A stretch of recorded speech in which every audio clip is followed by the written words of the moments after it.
It ain't the left side or the right side, then it must be the fin side. Inside. It ain't the left side or the right side. Thank you, Solar D. Welcome to another episode of On the Fin Side here with Kat and Paul Picken. You can follow us on Facebook, Twitter, Spreaker, iTunes, YouTube, and on iHeartRadio. Paul and I today are going to predict the Dolphins' 53-man roster, not only the 53-man roster, but which players we think are locks to make it as the roster stands right now. So no trade projections, no projected free agent signings, nothing like that. So Paul and I beforehand each arrived at 40 different players who we thought were locks to make the roster. We didn't just decide we're going to come up with 40 players. That's the amount of players that we actually ended up deciding on.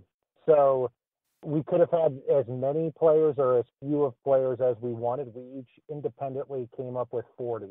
39 out of those 40, Paul and I both agreed on to make the roster.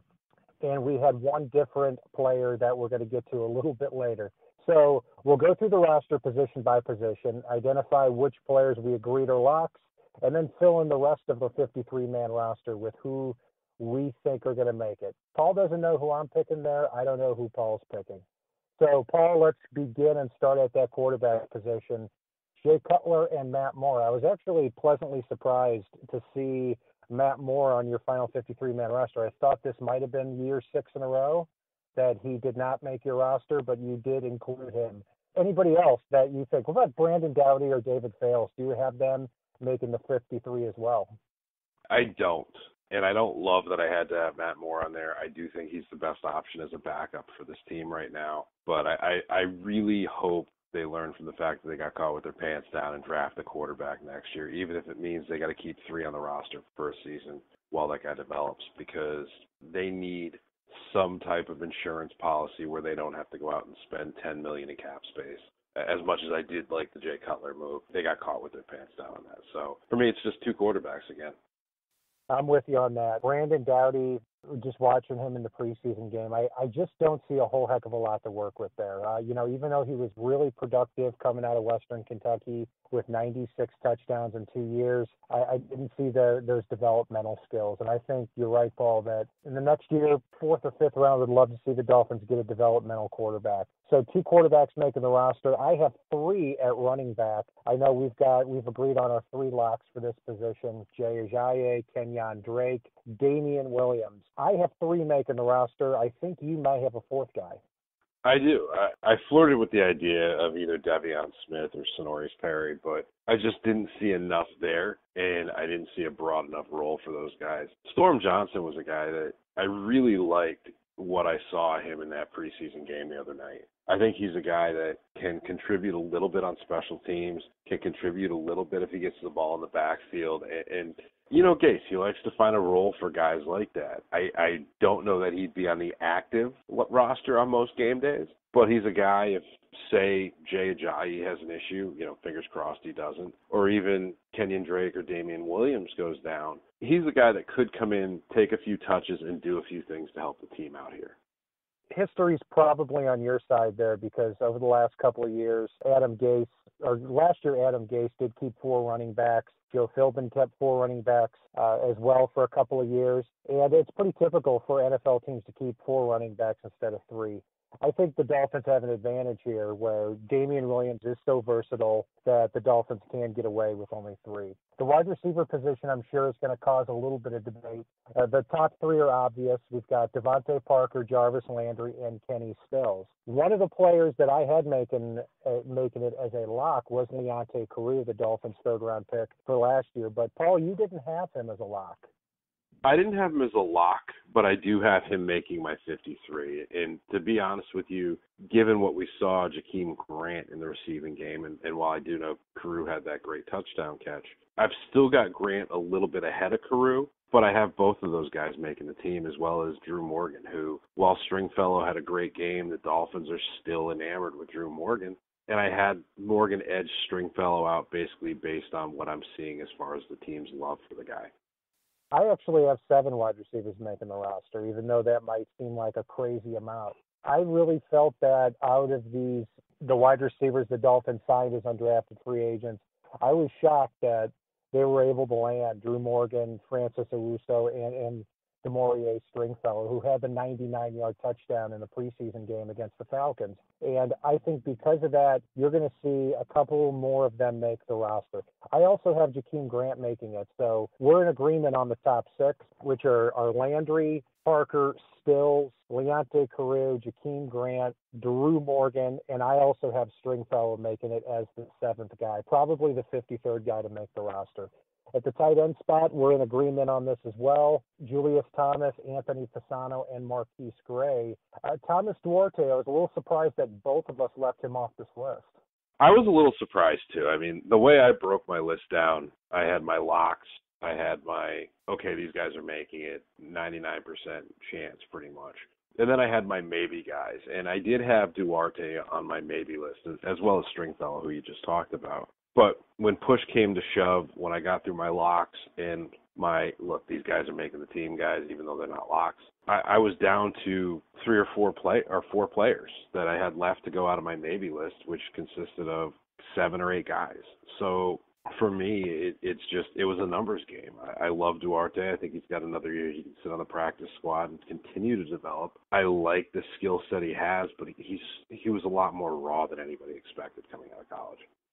And a lot thinner than I expected when he came out of UCLA, too. So if he continues he really has to show himself as that receiving tight end, but time is running out. And Marquise Gray, I really liked what I saw out of him when he was on the field last year, and he played well in the first preseason game, too. I hope the Dolphins can find some meaningful snaps with him as that third tight end.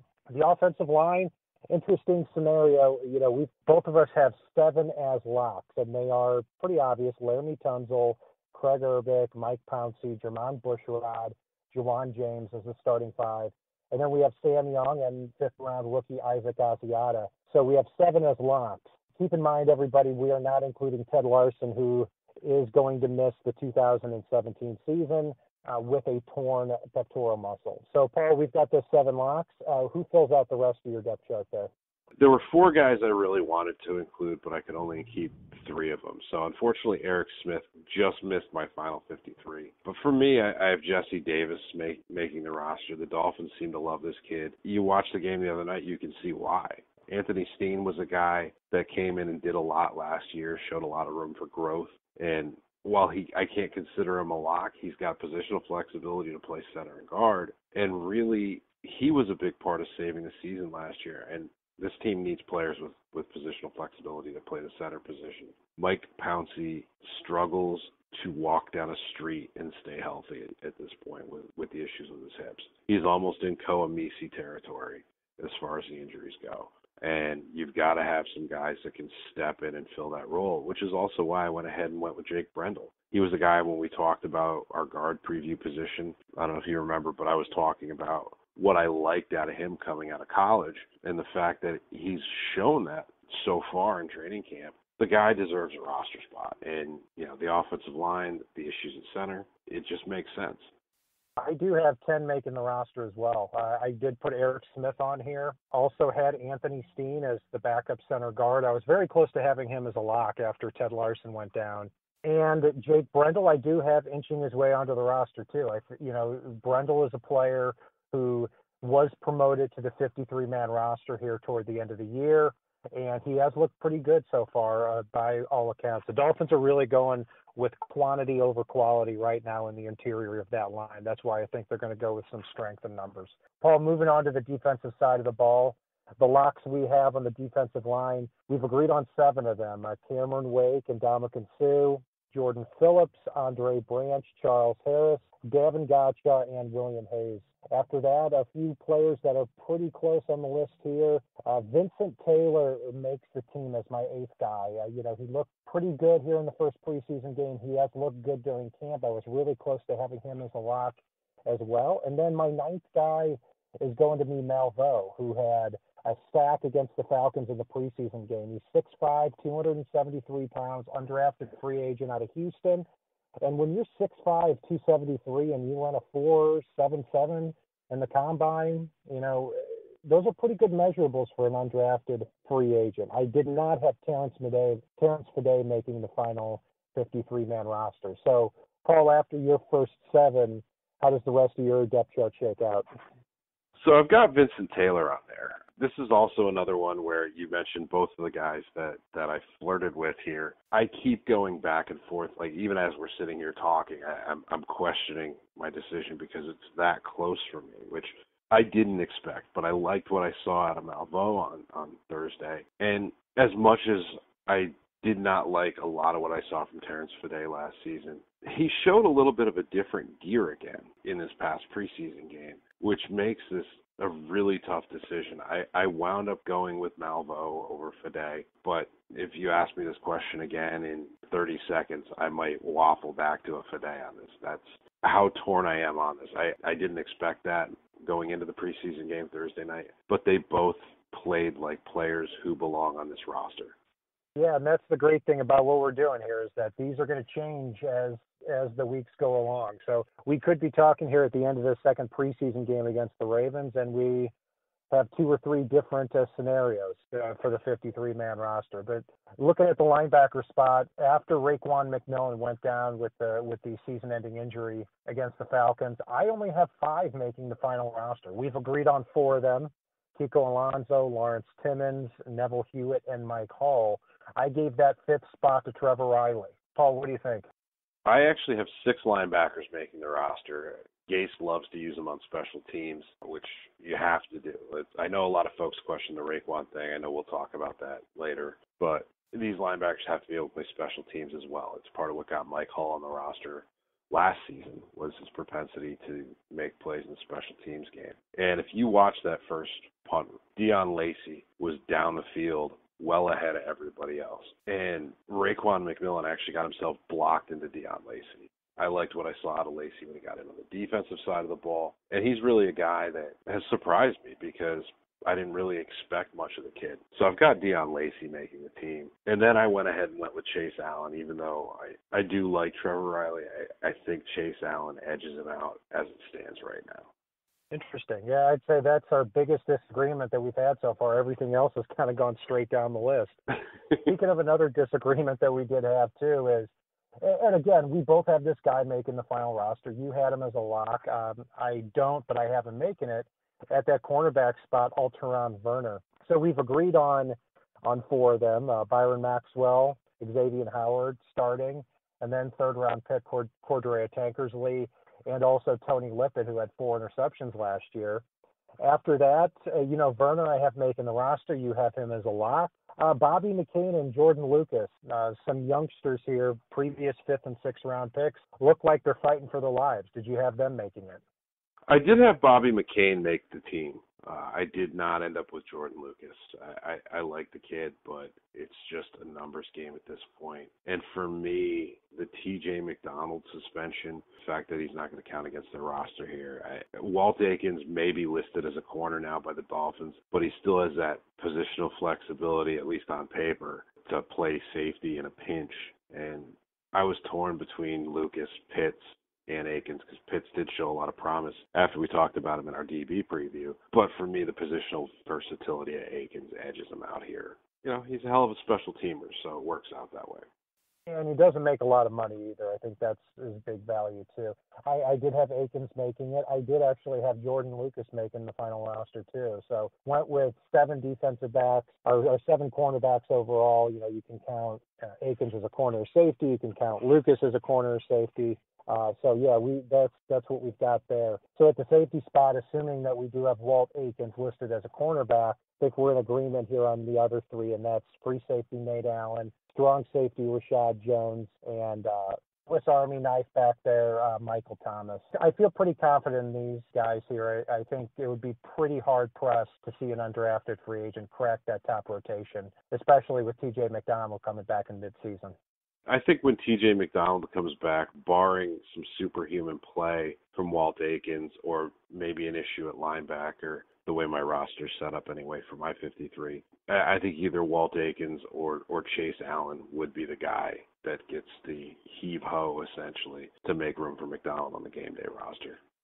Absolutely. And so we have a couple of disagreements here on the 53-man roster prediction, but nothing too alarming, which is kind of disappointing because we usually have one or two that are pretty glaring at this point in the offseason. But let's round it out here real quick on those, by the way, because one thing we didn't mention, I think both of us had Andrew Franks, Matt Darr, and John Denny making the team in the perennial obviously category. Absolutely. In fact, I wasn't even bothering to go over them. It was just going to be an asterisk on what we've been talking about. So let's say, now I'm testing my memory here. So I believe that I have Stringfellow, Eric Smith, and Lucas making the team. And in comparison, you have running back Devion Smith, linebacker Chase Allen, and linebacker Deion Lacey. Do I have that right? The running back was Storm Johnson that I have making the team. Johnson. So you've got Storm Johnson and 2 linebackers. I've got Eric Smith, Stringfellow, and Jordan Lucas. So I think we could have a friendly little wager on this. I think it's pretty close here. And this could change as well, and it will change if the Dolphins do add a veteran along the way. That'll do it for our positional breakdown of the 53-man roster. You're listening to Kat and Paul Picken. Stay tuned here throughout the rest of the preseason as well as during the regular season, where we're going to have breakdowns of these different games here and how the roster and how the team continues to evolve. And if it's not on the right side and it's not on the left side, it is on the thin side. Solo D, take us home. It ain't the left side or the right side, and it must be the thin side. It ain't the left side or the right side, and it must be the thin side. Listen, Dolphins fans across the land all tuning in to see what